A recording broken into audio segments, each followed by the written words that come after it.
आज से तकरीबन 4500 साल पहले इंसानों की तरफ से बनाया गया एक ऐसा स्ट्रक्चर जो कि 4000 साल तक दुनिया का सबसे ऊंचा और पुरअसरार इंजीनियरिंग स्ट्रक्चर था। क्योंकि आज के मौजूदा दौर की टेक्नोलॉजी भी, दुनिया की सबसे बड़ी क्रेन भी इतने बड़े साइज के पत्थरों को, हैवी पत्थरों को उठाकर ये स्ट्रक्चर नहीं बना सकती, जिनमें से एक पत्थर का वजन 80 टन तक था। इन पिरामिड्स को बनाने के अंदर इस्तेमाल होने वाली एडवांस मैथमेटिकल कैलकुलेशन और इन्हें बनाने का मकसद अब तक एक राज है, क्योंकि कुछ रिसर्चर्स के मुताबिक इन्हें उस वक्त के फिरौने मिस्र की आखिरी आरामगाह के लिए बनाया गया था, तो किसी के मुताबिक ये बिजली पैदा करने के पावर प्लांट्स थे, तो किसी के मुताबिक इन्हें आसमान से आई किसी एलियन मखलूक ने अपनी ताकत और अपने इल्म से इसको बनाने में मदद की। लेकिन जब यही सवाल आर्टिफिशियल इंटेलिजेंस से किया गया और इसे इन पिरामिड्स की तामीर की वीडियो बनाने का कहा गया, तो इसका रिजल्ट इंतहाई हैरत अंगेज था। इसने एक ऐसी वीडियो बनाकर दी जिसमें देखा जा सकता है कि इंसानों के साथ कोई बहुत बड़ी इंसानों जैसी दिखने वाली जायंट मखलूक इन पत्थरों को उठाकर ट्रांसपोर्ट करने और इन्हें उठाकर इसे बनाने के अंदर मदद कर रही है, जो कि जाहिर है कि हकीकत नहीं है बल्कि सिर्फ इमेजिनेशन है। क्योंकि साइंटिस्ट की हालिया खोज के मुताबिक इस बात के वाज़ेह सबूत मौजूद हैं कि इन ब्लॉक्स को बेसिक टूल्स और ह्यूमन लेबर को इस्तेमाल करते हुए बनाया गया। किसी जायंट जैसी एलियन मखलूक का कोई सबूत या इसका कोई ढांचा अब तक डिस्कवर नहीं हुआ।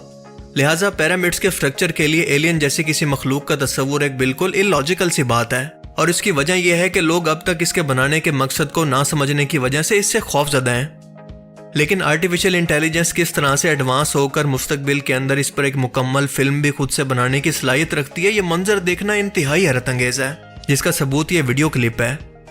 बाकी आप इस बारे में क्या सोचते हैं, मैं जरूर जानना चाहूंगा।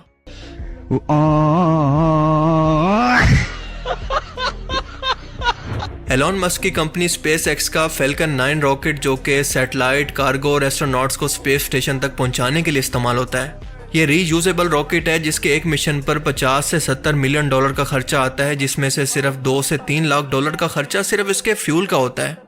लेकिन क्या होगा कि अगर इस रॉकेट को इंसान स्पेस स्टेशन की बजाय खला के अंदर करोड़ों अरबों किलोमीटर दूर किसी सियारे तक लेकर जाएं और वहीं पर आबाद हो जाएं। इस फ्यूचर के मिशन के अंदर एक सबसे बड़ी रुकावट इतना ज्यादा फ्यूल की गैर मौजूदगी भी है, क्योंकि इस कदर फ्यूल को स्टोर करना पॉसिबल ही नहीं है। लेकिन 1950 और 60 के अंदर कोल्ड वॉर के टाइम के अंदर अमेरिकन स्पेस साइंटिस्ट ने एक ऐसे मिशन पर काम किया था जिसका नाम है प्रोजेक्ट ओरियन।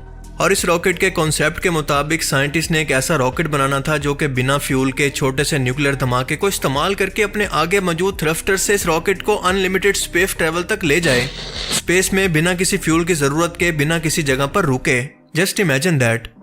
और ये कॉन्सेप्ट देखने के अंदर कुछ ऐसा लगता था जैसा कि आप इस एनिमेशन के अंदर देख सकते हैं। अगर ये कामयाब हो जाता तो इसकी रफ्तार मौजूदा रॉकेट से भी 30% ज्यादा होती, यानी 30,000 किलोमीटर पर सेकंड तक। जी हाँ, पर सेकंड। अब जाहिर है कि इस प्रोजेक्ट को मुकम्मल करने के लिए न्यूक्लियर टेस्ट करना जरूरी थे, जो कि आलमी कानून के मुताबिक दुनिया का कोई भी मुल्क नहीं कर सकता। और दूसरा मसला था कि इसके असरात एस्ट्रोनॉट्स की सेहत को भी खराब कर सकते थे, और इसी वजह से इस प्रोजेक्ट पर दोबारा कभी काम नहीं किया गया। और इसीलिए ये अब तक एक थ्योरेटिकल कॉन्सेप्ट है जो कि शायद मुस्तकबिल के अंदर जाकर कभी सच भी हो जाए। ये हैं दुनिया के सबसे खूबसूरत घोड़े, जो कि सिर्फ तुर्कमानिस्तान के अंदर ही पाए जाते हैं।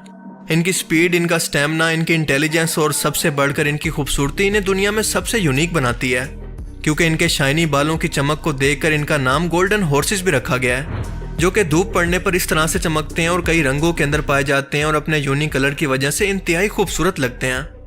इन घोड़ों की ये नस्ल तकरीबन 3000 साल पुरानी है, जो कि तुर्कमानिस्तान के अंदर नेशनल प्राइड और कीमती खजाना माने जाते हैं, जिनकी तादाद इंतहाई कम सिर्फ इसी मुल्क के अंदर ही बाकी रह गई है। तुर्कमानिस्तान के अंदर इनको इतनी ज्यादा इज्जत दी जाती है कि इनकी फोटो भी इनकी करेंसी पर मौजूद है। अगर आपने दुनिया में किसी इंसान नुमा फरिश्ते को देखना हो तो इस शख्स को देख लें। इनका नाम है मोहम्मद बेज़ेक, जो कि वैसे तो लीबिया से ताल्लुक रखते हैं, लेकिन इस वक्त अमेरिका लॉस एंजलिस के अंदर रहते हैं। ये एक मुस्लिम फॉस्टर बाप हैं जो कि ऐसे बच्चों को गोद लेते हैं जिन्हें इनके माँ बाप किसी लाइलाज बीमारी या फिर पैदाइशी मजूरी की वजह से, जिसका इलाज मुमकिन ना हो, ऐसे ही अस्पतालों में मरने के लिए छोड़ देते हैं। बेज़ेक का कहना है कि ऐसे बच्चों को जिनको अभी तक अकल ना हो और इनके दिमाग भी डेवलप ना हो, पर फिर भी वो अपने आखिरी दिनों के अंदर अपने आसपास किसी की मौजूदगी को मिस करते हैं, इनको गले लगाना और इनकी केयर करना महसूस करते हैं, और वो गुज़श्ता 30 सालों से फोस्टर बच्चों को पाल रहे हैं। कुछ बच्चे तो कुछ ही दिनों के बाद इनके हाथों के अंदर दम तोड़ देते हैं और हर बार बेज़ेक का दिल टूटता है, पर वो फिर भी ऐसा करते रहते हैं। वो ये काम साल 1999 से कर रहे हैं, जिसके अंदर इनकी मदद इनकी बीवी भी किया करती थी। लेकिन 2015 में इनकी बीवी की डेथ के बाद ये इन बच्चों को अकेले संभाल रहे हैं और इस काम में इनकी मदद अब लोग ऑनलाइन फंडिंग के जरिए करते हैं। वो कहते हैं कि कोई भी इंसान ये नहीं चाहता कि बीमारी के अंदर अकेला रहे, उसे हमेशा किसी न किसी की मदद और केयर की जरूरत होती है और इसीलिए मैं सिर्फ अपना फर्ज अदा कर रहा हूँ। आई मीन इमेजिन करें कि जन्नत के अंदर ये तमाम बच्चे बिजेक के आसपास यूं ही खेलते हुए मौजूद हों। इन्होंने तो दुनिया के अंदर ही अपने लिए जन्नत कंफर्म कर लिया है। अल्लाह ताला इनको इनके मिशन के अंदर मजीद इस्तकामत दे। जापान टेक्नोलॉजी के मामले में दुनिया से कई सौ साल आ गया है और ये बात बिला वजह नहीं कही जाती, बल्कि इसका सबूत ये मोबाइल मस्जिद है जो कि एक ट्रक की सूरत फोल्ड होकर आम ट्रक की तरह दिखती है, लेकिन जब ये ओपन होती है तो बाकायदा एक मस्जिद के अंदर बदल जाती है, जैसा कि हम ट्रांसफार्मर जैसी साइंस फिक्शन फिल्म के अंदर देखते हैं। सीढ़ियों से लेकर दीवारों तक और नमाज की जगह सब कुछ ओपन होकर एक बिल्डिंग के अंदर बदल जाता है, जिसे स्पेशल 2020 के अंदर होने वाले टोक्यो ओलंपिक्स के लिए बनाया गया था ताकि मुसलमानों की इबादत के लिए कहीं बाहर ना जाना पड़े। है ना अमेजिंग। ये हैरत अंगेज मंजर किसी साइंस फिक्शन फिल्म का कोई सीन नहीं है और ना ये वीडियो कंप्यूटर जनरेटेड है, बल्कि अमेरिकी रियासत एरिजोना के अंदर मौजूद हवाई जहाजों का कब्रिस्तान है, जहां पर तमाम रिटायर और खराब हो चुके एयरक्राफ्ट मौजूद हैं जिनकी मालियत 35 अरब डॉलर से ज्यादा बनती है। इन तमाम एयरक्राफ्ट्स को यहां पर सड़ने के लिए छोड़ देने की बजाय इनके पुर्जों को दोबारा निकाल कर नए एयरक्राफ्ट्स के अंदर इस्तेमाल किया जाता है और ये इंतहाई यूजफुल हैं। इस वक्त यहाँ पर 3000 से ज्यादा एयरक्राफ्ट मौजूद हैं और कुछ तो इतने पुराने हैं कि पहली जंग अजीम और दूसरी जंग अजीम के अंदर भी इस्तेमाल हो चुके हैं। खास तौर पर एरिजोना डेजर्ट के अंदर इनको स्टोर करने का मकसद इस जगह का हार्श एनवायरनमेंट है जहां पर बारिश ना होने के बराबर है और इसके अलावा धूप और खुश्की इनको जंग लगने से बचाए रखती है। आपने अक्सर सुना होगा कि समंदर के नीचे मौजूद ऑप्टिकल केबल खराब होने की वजह से इंटरनेट काफी स्लो चल रहा है, लेकिन क्या आप जानते हैं कि पूरी दुनिया को कनेक्ट करने वाला ये फाइबर ऑप्टिकल केबल का निजाम एक्चुअल के अंदर मैप पर कैसा दिखता है? कुछ इस तरह का 1.2 मिलियन किलोमीटर या फिर 7,45,000 मील का ये निजाम समंदर के नीचे इस तमाम नेटवर्क को पूरी दुनिया तक फैला रहा है और इसी की वजह से आप और मैं इस वक्त इंटरनेट इस्तेमाल कर पा रहे हैं।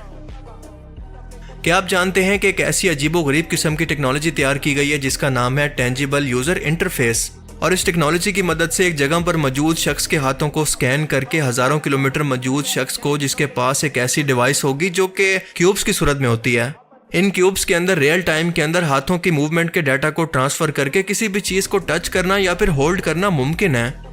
यानी इन शॉर्ट अपने चाहने वालों को आप हजारों किलोमीटर दूर मौजूद भी वीडियो कॉल के साथ टच कर सकते हैं, और यही नहीं बल्कि चीजों को होल्ड भी कर सकते हैं और इनको यहाँ वहाँ मूव भी करवा सकते हैं।